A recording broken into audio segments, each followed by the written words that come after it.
So does Sealand get all their food from the UK, or do they grow a lot of They don't grow anything. It's an abandoned military, it? rusty fortress. They might have You potted think they? plants. Totally nonsense on Nonsense News Nation. Totally.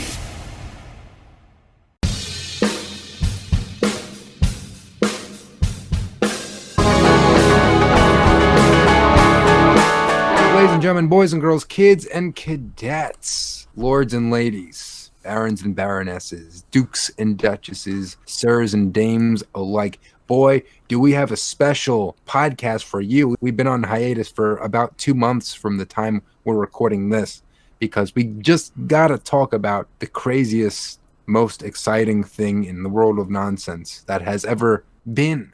Brandon, I just want to say first and foremost that I am so unbelievably happy to be recording another episode with you, my friend. And you're right, it has been 2 months, and a lot has happened in that 2 months. I've since moved to a new school, and we've just been really preoccupied, me and Brandon. But we were talking recently, and we really wanted to get back to the formula of nonsense. And what better way to talk about nonsense than with this story, Brandon? Story of a nation, a proud nation, a free nation under the sea. It's not Atlantis, it's grander, and hopefully the story will inspire you. So, let me explain. So, I get a lot of targeted ads for weird things if I go on Instagram. I'm a weird dude, Scott, I'll admit it. We both are. Look at this channel. And the government knows it, they know it too, so that's why they targeted Sealand. I know what sea is, I know what land is, why are you putting two together? That doesn't mix. It's like mixing EDP with a cupcake. The two just don't go together. But what does go together is EDP and jail time. Anyway, I digress because I found out what Sealand was. It is the smallest self-declared state, principality, microstate in the entire world. It's right by international waters in Britain, so off the coast of Britain, and it's like a fortress. It's an old World War II like battle fortress tower that was originally called Ruff's Tower. It was made to defend off the forces of evil, the Nazis. I thought you were referencing Star versus the Forces of Evil. My ears puked up, but the Nazis are definitely way more evil than any character in that show. Exactly. This is real life. And there's no better way to start out the founding of a country than it was made to fight Nazis. How beautiful is that? As a Jew, I tip my yarmulke. I tip my kippah. So anyway, it was abandoned over time, and then these towers were used by these pirate radio hosts because they wanted to get out of jurisdiction of Britain so they could make their own radio without any sort of regulation and make the most cha-ching back when radio was a thing. I studied radio. I wish I was around in the 60s so I could actually make money doing what I was trained for. I think WGBB is older than Ruff's Tower. Yeah, it is. 95 years. But anyway, back to the matter at hand. The one person that was into radio at the time was a person named Roy Bates. So this person was a veteran from Britain. He served his country proudly during the Great Fight, during the Second Great War. And just a way to celebrate, a way to kick back is to make some sweet, sweet radio and play whatever was popular. So he took one tower, didn't work out, so he took the next one. So instead of making this dream pirate radio station, because it was outside of Britain, he's like, you know what? Since this is my own thing, why don't I take it a step further and make my own country? And there's not a cooler name than Sealand. It's land built on the sea. What else do we need to explain? It's kind of like the antithesis of Greenland and Iceland. Why would you call something Iceland when the weather's nice? Why would you call something Greenland when it's all snowy and stuff? At least Sealand knows where it's at. At least they're honest with themselves. Or maybe they should have called themselves Rusty Fort. Rusty Nazi-killing fort members. Glorious bastards, too.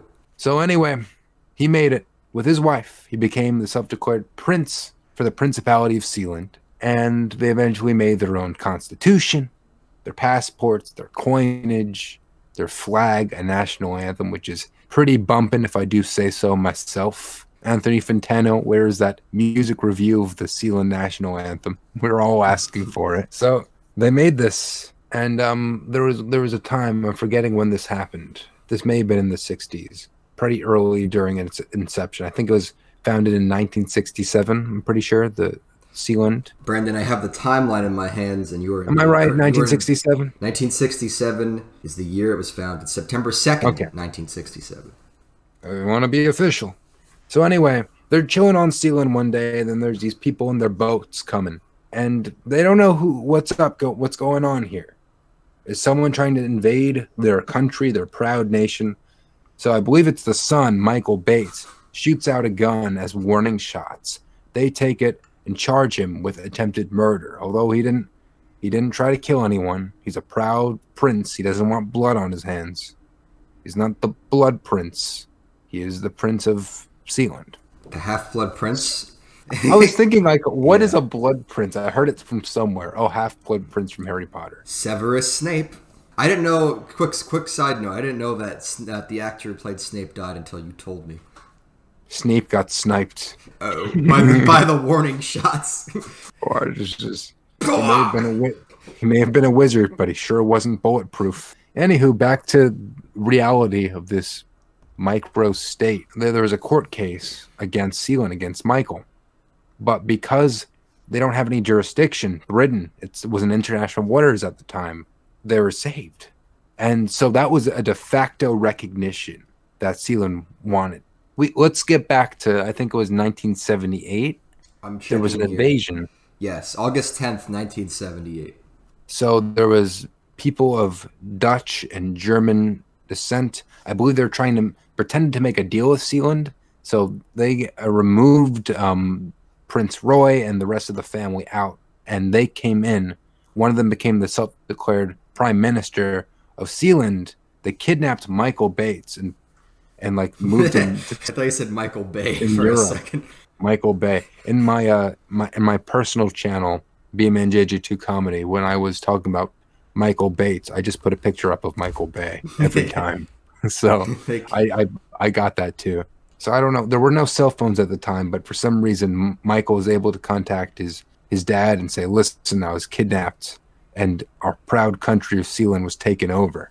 So they formed together. They made this Operation Trident, which sounds like it's something out of a Percy Jackson book. That's probably why they called it Trident, because it was on the sea. Because it's in the water. Yeah.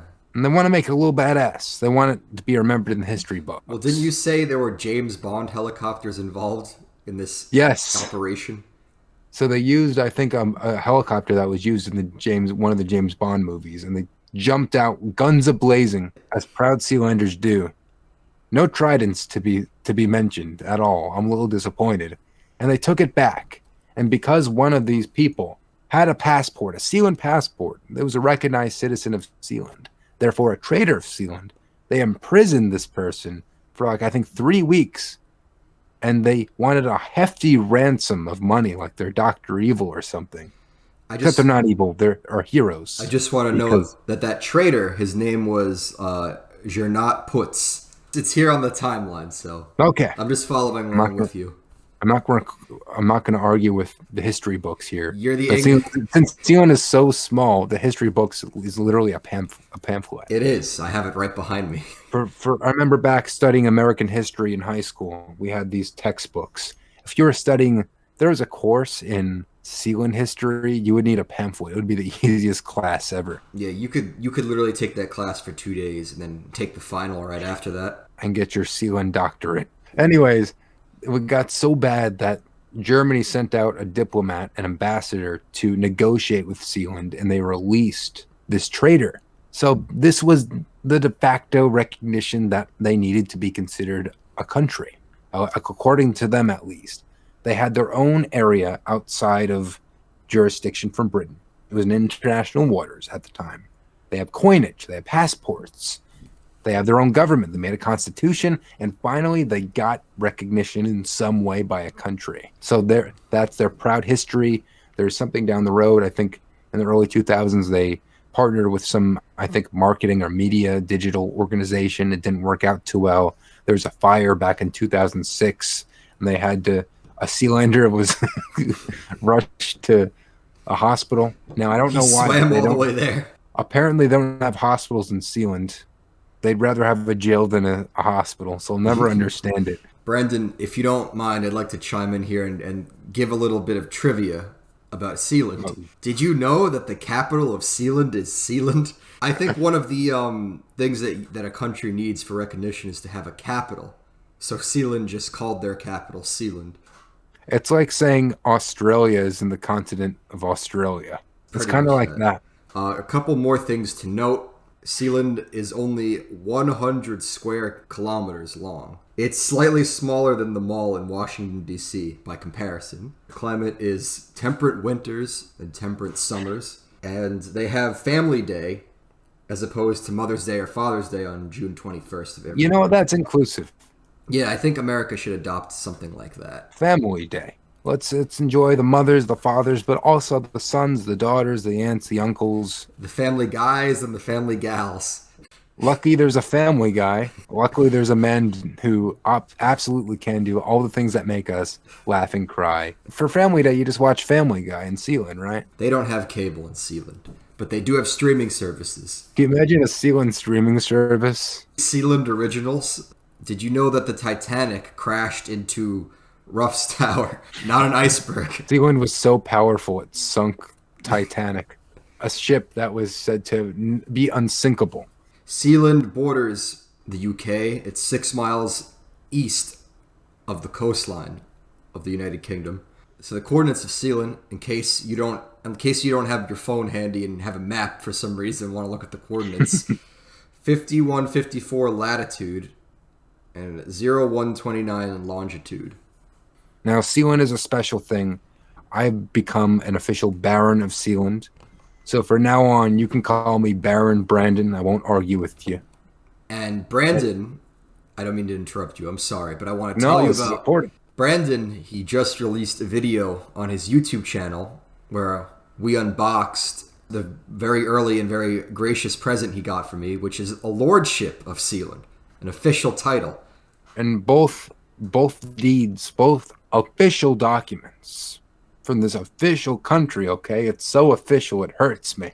It's officially signed by Michael. Not Michael Bay, although his name sounds like Michael Bay. It's Michael Bates. And Michael Bates, though he was kidnapped, found the time to sign our documents. You know there's a gym in Sealand? They have a place of worship.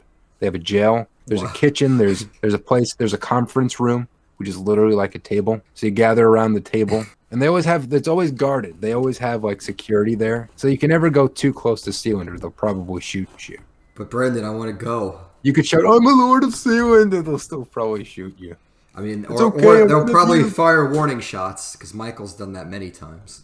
Michael's a pacifist with a gun. He's not going to shoot you. He's a Pacific coastist, not a pacifist.